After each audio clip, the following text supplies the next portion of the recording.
14 copas europeas para el Real Madrid, simplemente inalcanzable.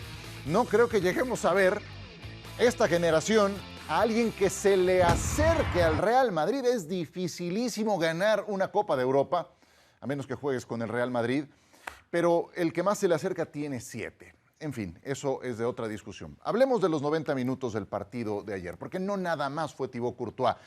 Ahí entiendes una buena parte del partido. Decía al final del encuentro, patearon 9 veces, nosotros 1 y ganamos.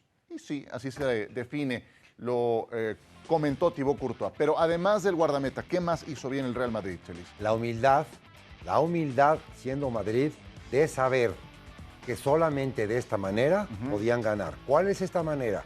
Juntar tus 2 líneas de 4, tener 2 atacantes en pleno sacrificio constantemente y tener 3 dedos de frente del entrenador simplista y de tener a Valverde por el lado derecho y no querértela jugar con 3 delanteros, que a lo mejor puedes ser 5 en media cancha.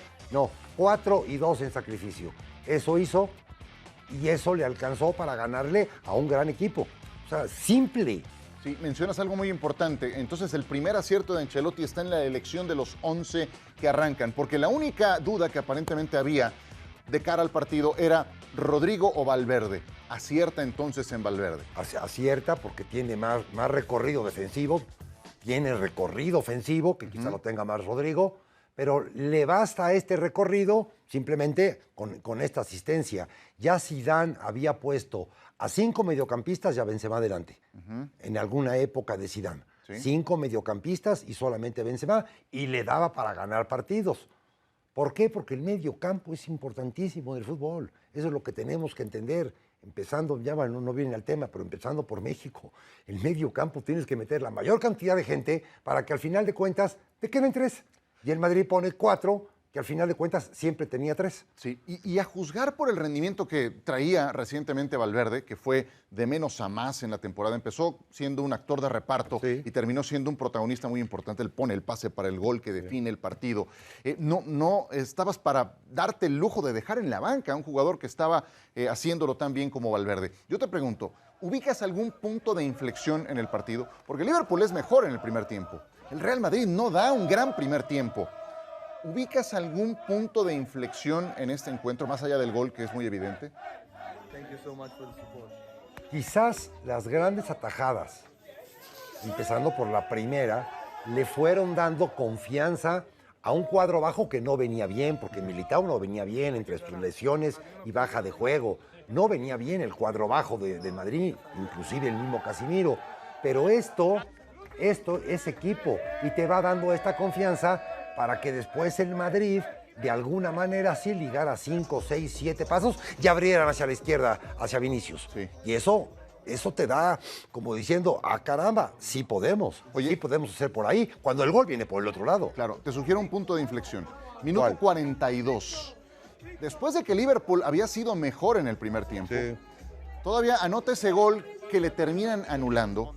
Y sí creo que representa un golpe para el Liverpool al momento de irse al vestidor. De decir, a ver, estamos siendo superiores a estos, generamos más, llegamos mejor, tuvimos el balón en nuestro poder, pero no anotamos y nos pudimos ir al descanso perdiendo. Estuvimos a nada de irnos al descanso perdiendo. ¿No sientes que también eso representó un golpe anímico para ellos? Yo vi a un Liverpool que sí te jugó y sí tuvo las llegadas importantes y el juego ofensivo que normalmente tiene, pero sin el empaque, viene una y viene la segunda, y viene la tercera, y viene la cuarta, y viene la quinta, y en la sexta la meten. ¿Por qué? Porque sí tenían problemas atrás. Sí. No querían correr hacia atrás de su portería, como normalmente lo hace el Liverpool, como normalmente lo hace el City, que corren hacia atrás por los contragolpes que les arman.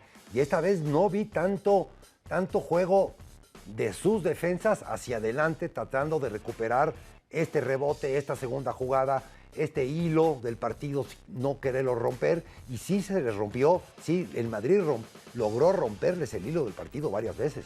Sí, ahora te pregunto, por supuesto lo de Courtois tiene varios efectos, no nada más que impide los goles, sino que con cada tajada el guardameta va creciendo en confianza, hasta parece que crece en tamaño, como es lo que te iba yo a decir. Multiplicando por 2. Sí. Este tipo además mide 2 metros, ¿no? Sí. Y dime, explícame qué pasa con el delantero. la confianza del delantero, ¿qué tanto se va erosionando cuando dices, bueno, ya intenté esto, ya tiré este truco, ya pegué de lejos, ya pegué de cerca, y este las para todas? Jugadores que normalmente tiran 3 veces y meten 2, o tiran 4 y meten 1, ¿no? Jugadores que tienen gol. Tú fíjate en las primeras que empiezan a fallar, fallan. Sí, sí. O sea, dices, tan temprano la desesperación, tan temprano se están viniendo abajo psicológicamente ante esta gran actuación de este portero, porque eso sí te pega psicológicamente. Claro. El fútbol sí pasa por las piernas, pero antes pasa por la cabeza. Claro. Mucho antes pasa por la cabeza. Sí, te tiene que ir erosionando la confianza. Claro, ¿no? claro que sí. Y al final ya viste, faltando 5 minutos, como antijuego de Liverpool, pasándose la media cancha, dando trazos largos, y Militao y Adama solamente era ponerle la cabeza y ponerle la cabeza. Oye, aparte, algo que noté, tampoco es que los últimos 15 minutos de Liverpool hayan sido de un arreón final para continuar. ¿Por qué no?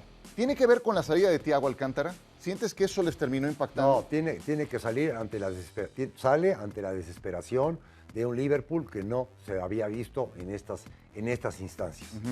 Eso tiene que ver mucho el factor psicológico, el por qué no está entrando. Si con 6, no con 9 que atacamos normalmente, si con 6 les estamos viendo las barbas al portero en cada jugada importante que hacemos, le vemos las barbas. Sí, pero al final de cuentas, y los brazos, y las piernas, Claro. y los brazos, Claro. y la altura, y la grandeza, y cada disparo de ellos era, créemelo, 2 centímetros más que iba este señor creciendo. Sí, parece que se hacía más grande Sí, la portería. caramba. Oye, una última antes de ir a pausa. ¿Lo físico crees que incidió? Porque el Liverpool se venía jugando la vida en cada partido los últimos 3, 4 semanas. Y el Madrid, durante ese lapso, iba gestionando sus fichas. Solamente contra el Betis mandó el mismo 11 con el que iba a arrancar el partido en París. Hace 4 semanas el Madrid fue campeón, hace 3 Ajá. semanas, Sí, sí. y empezó a brincarle a su alineación.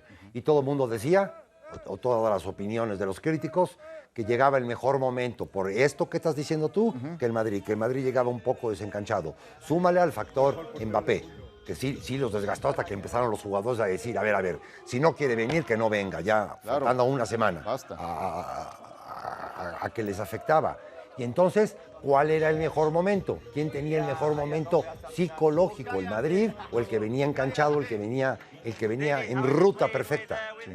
Bueno, tiene que ser el Madrid, indiscutiblemente sí. Creo que ese alto voltaje de Liverpool al final lo echó en falta y creo que tuvo que ver con las Mi piernas. coche va a 140 en la carretera y mi único miedo es que se ponche una llanta.